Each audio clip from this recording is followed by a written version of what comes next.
Welcome, everyone, to another interview with one of our modern witches teachers. We're so excited to have Kris Adams with us here today to talk about what witchcraft is and learn more about their practice. So, welcome, Kris.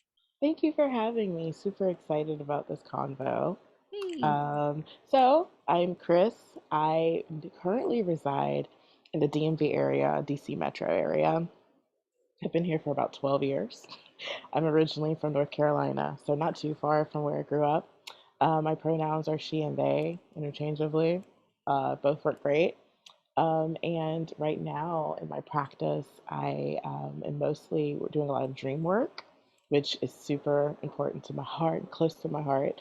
I also read tarot, and I do Reiki as well as a energy healing practice. So those are my main modalities. Awesome. Mhm. Well, I am also a dream lover and tarot enthusiast. So, I'm very excited to be here with you today and to learn from you. So So, I would love to start this conversation off by just asking, when, if there is a when, did you start to feel kind of spiritually inclined or connected to your magic in some way? Mm. So there's like two answers to this. So I'll delve into both. So the first one is at a very young age. I've always had very vivid dreams. I've always remembered them. I've always gotten feelings, if you will. And so I remember being young and I would have these very vivid dreams and I would tell my mom. She never questioned. She always said, okay, we'll get you a nightlight. So she was always so accepting. And as an adult, now I understand why, because she was like, oh, I know what's happening. But at the time, I didn't like understand what was happening. And so my mom and I would talk, and she would sometimes say, hey, Kris, this is going to happen. And I'm like, how do you know that? And she's like, it's my knowing. She would always just call it her knowing. Come to find out, my mom, grandma, aunties, all of them experience the same things in Mm. different ways, and they would explain it a little differently, right? So that was my first inclination of like, oh, that's like not different in a bad way, but like, hey, you're connected in some interesting ways. Um, but growing up, I got really like scared because, as like, an adolescent seeing things, I would actually see things, and I'm like, I don't know what this is. And so I kind of stepped away from it, still was having the dream, still would know when things were going to happen. My friends were like, oh, that's a good guess. And I'm like, we'll call it that. Sure. So fast forward to when I moved up here back in what, '06. Um, I stepped away, but then I kept still having the dreams, and I was meeting other people who were having some similar experiences. So, about maybe 6, 7 years ago, I actually was like very intentional about, okay, I'm going to explore these things. Let me grab some books. Let me go on, social media was booming at that point and YouTube and all of the things. So you could find almost anything, right, on the internet within context, right? Right. So I feel like I've really started stepping into my practice within the last like 6, 7 years, as far as being very intentional and structured about it, and actually like seeking answers and connecting certain dots. So that's kind of how it all started. But I grew up hearing about dreams and people knowing things, and it was not seen as abnormal. It was just like part of our family dynamic, to be honest. And then now talking to my mom as an adult, now she's able to explain like, oh, girl, I already knew X, Y, and Z. And I'm like, oh. She's like, but you were so young, so like I didn't want to like lay it on you, and then you be even Mhm. more frightened.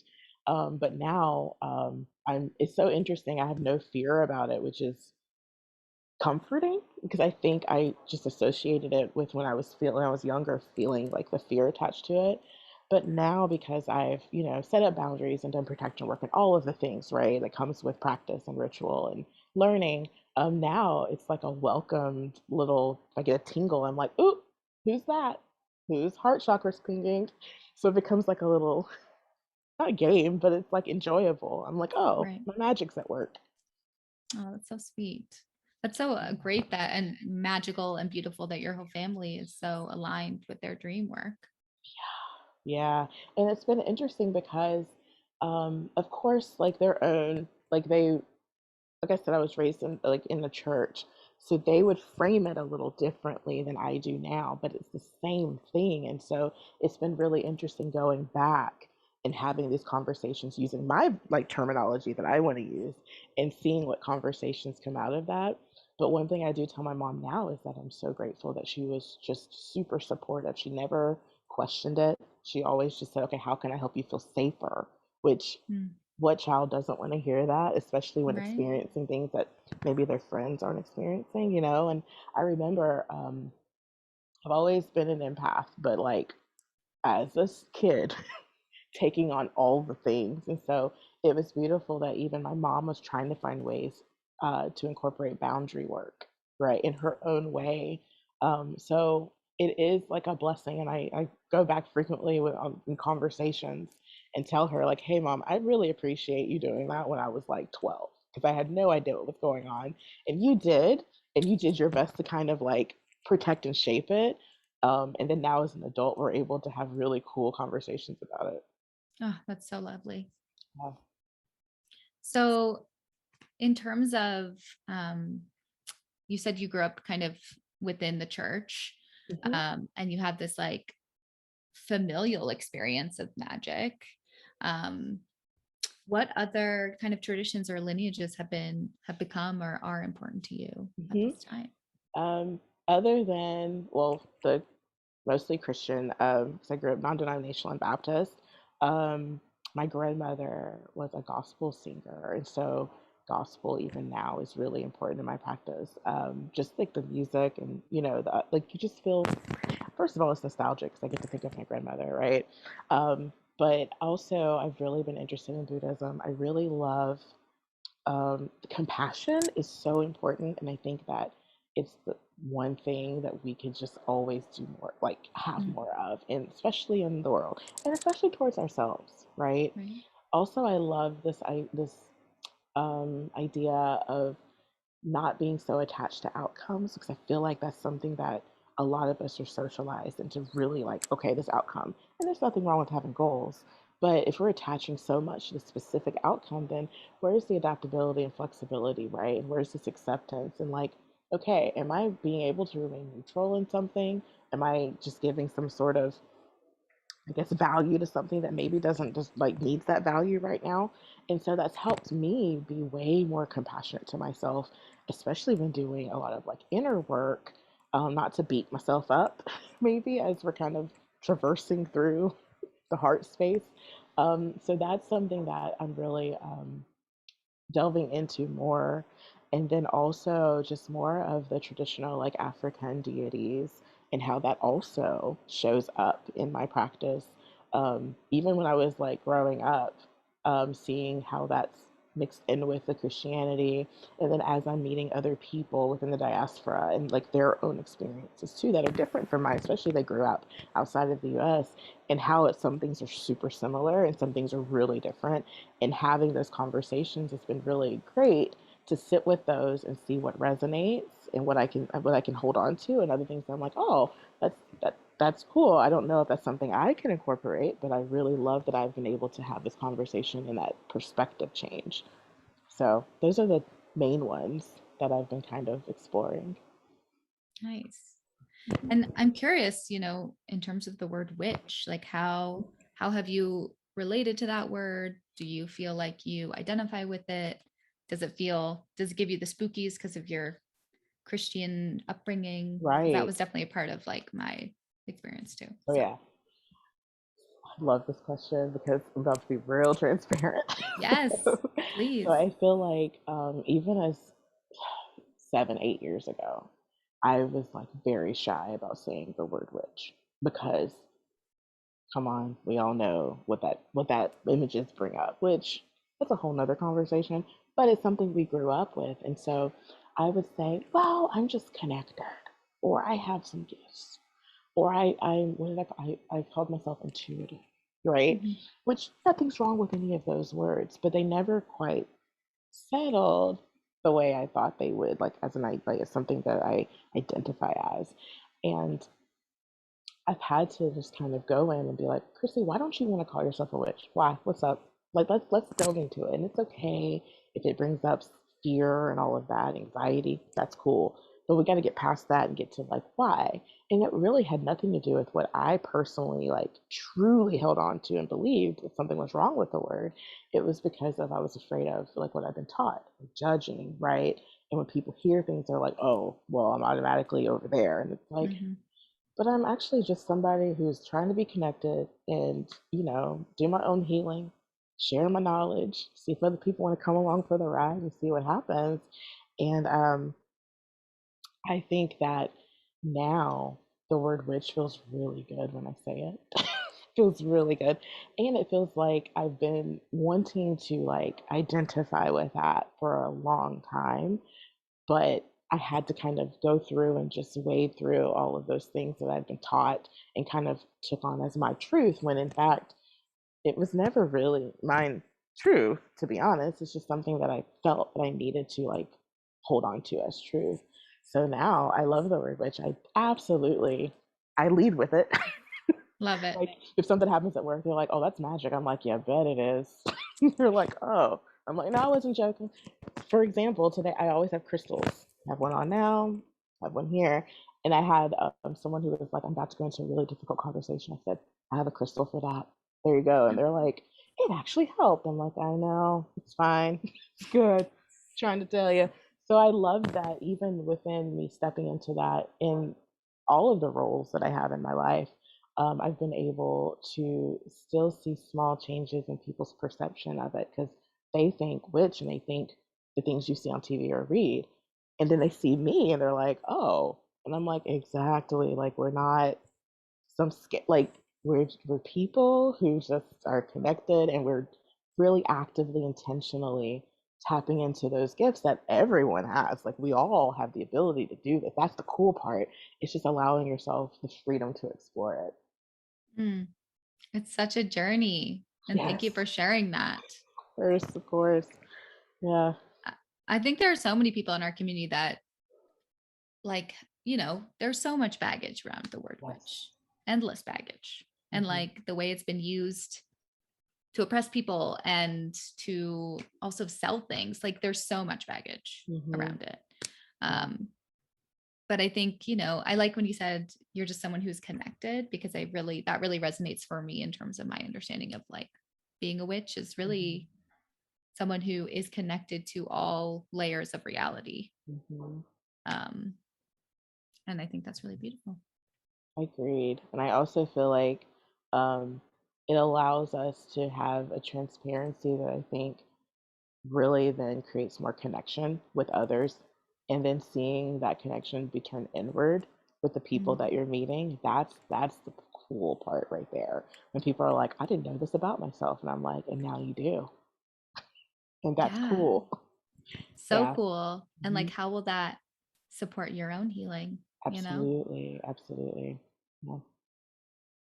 So, I guess one of my questions was really around, um, someone who maybe finds themselves in maybe a similar situation where they're curious about witchcraft or like are on this spiritual journey and they either feel overwhelmed or confused or lost. Mhm. Um, what advice would you give to someone who's feeling like they're in that space? I feel like the first thing is it's absolutely normal for you to feel all the things, overwhelm one of them, right? And something that I have found that's worked for me is to understand that whatever it is I'm trying to explore and be connected to, I can always make it work for where I am right now in my journey, always. And I never have to feel like I gotta all of this on, like I have to know all the things. First of all, I'm never gonna know all the things. So I say start small with little bite sized pieces and then check in with yourself. So if you have one interest, really look into that one thing. So for me, tarot became so like just a huge interest of mine. And there's a whole world of tarot. Like sheer decks alone, let alone books and courses, all the things. And so that can be overwhelming. But for me, I really was like, okay, I'm really interested in tarot. cool.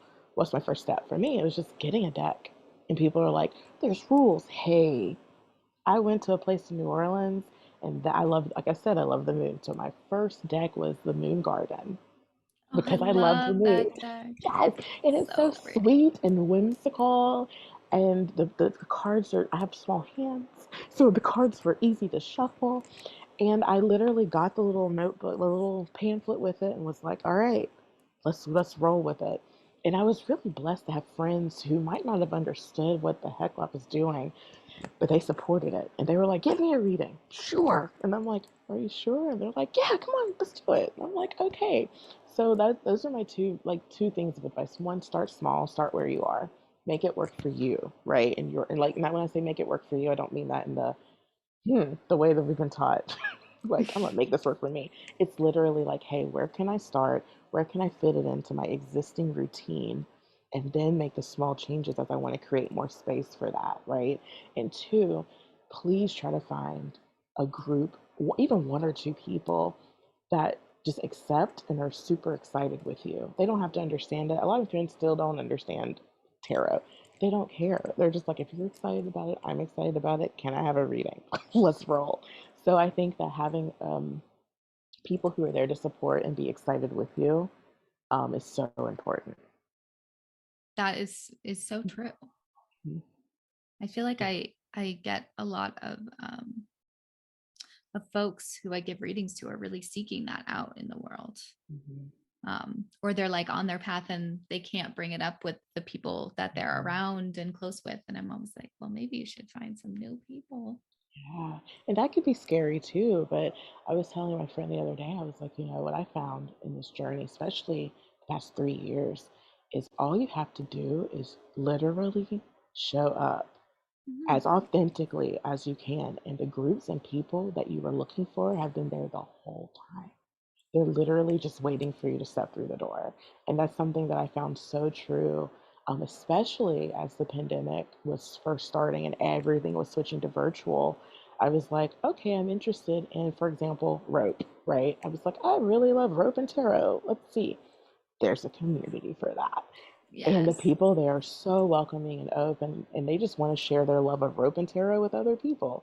So you come into a space that feels safe and secure, that encourages your curiosity and doesn't make you feel bad for asking questions. They're like, that's why we're here. What questions do you have? There's not a wrong question. There's not a wrong, like, just throw it at us. So, I mean, you're right. Sometimes you have to go out there and find people that you may not have looked at as a group of, that would support you, but like where you are in your journey, that shifts. totally. Mhm. And it's always changing. Yes. And being open to that is really important. That's why I try to just remain curious always. Like that keeps me from going into guilt and shame and judge, right? Because we all struggle with that. We're humans. Come on. But like I always try to remind myself, like remain curious. Just remain curious and open and see what happens. Mm, beautiful. Mhm. So I'm curious. I love that you shared your first tarot deck. So I was definitely going to ask you. Love that. The Moon Yeah. Garden. Can't get enough. Um, I Yeah. know that your family is like does dream divination or has some kind of like oracular streak in them.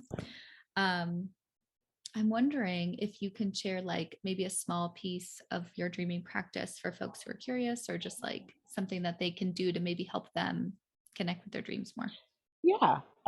So something that's super important, especially as you kind of journey along, is hygiene is so important. What I mean by that is just um, energy work is it's vast and big and intense at times, and you have to make sure that you have things in place that give you routine that help you clear, right? And so I like to let others know, like, when you're looking at starting a dream practice, it doesn't have to be big. It could be something as small as, okay, let me look at my bedroom. Do I enjoy being in my bedroom?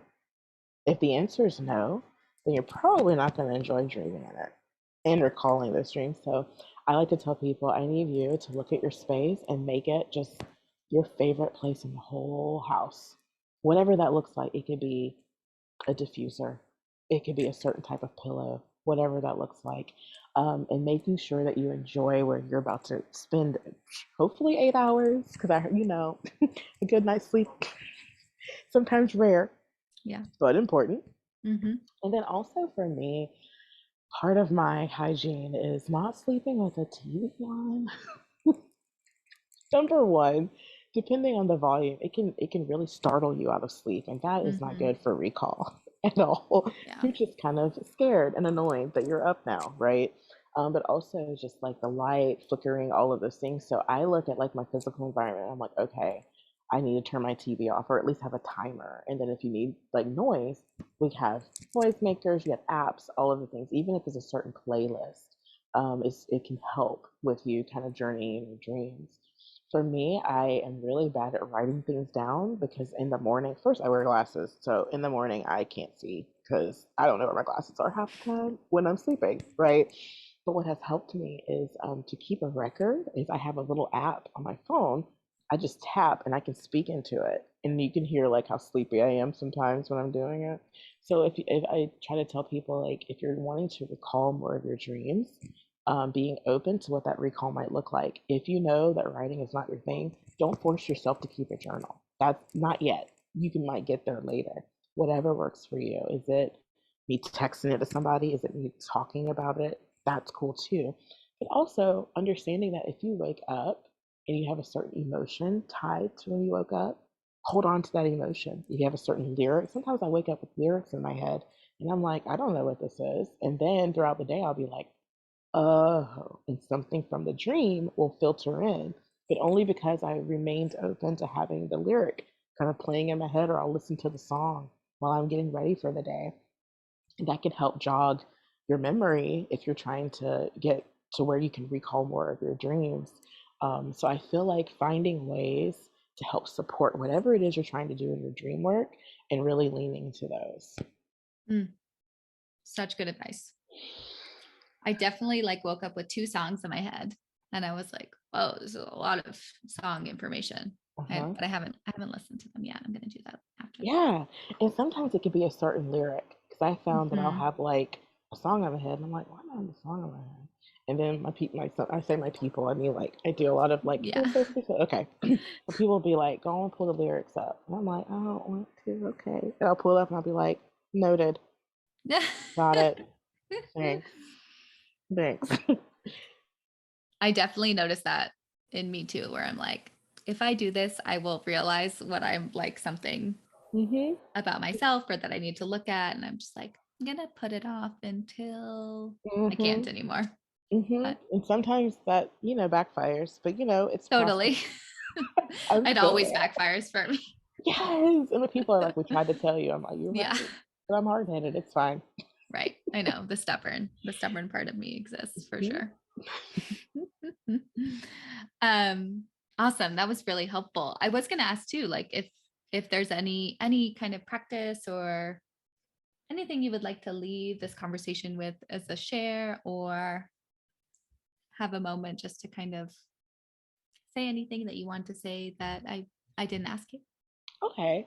Something I found really important in my own work is like boundaries. Mm, Um, as an Aries, I love boundaries because my card is the Emperor card, and the Emperor loves the boundaries. And I think that they're so important because, like I said, in energy work, you're gonna connect to a lot of things. Sometimes maybe the things you're connecting to, you maybe not want to, maybe they don't feel good or resonate, and that's fine. Also, I think that in this work, people are going to be drawn to you, right?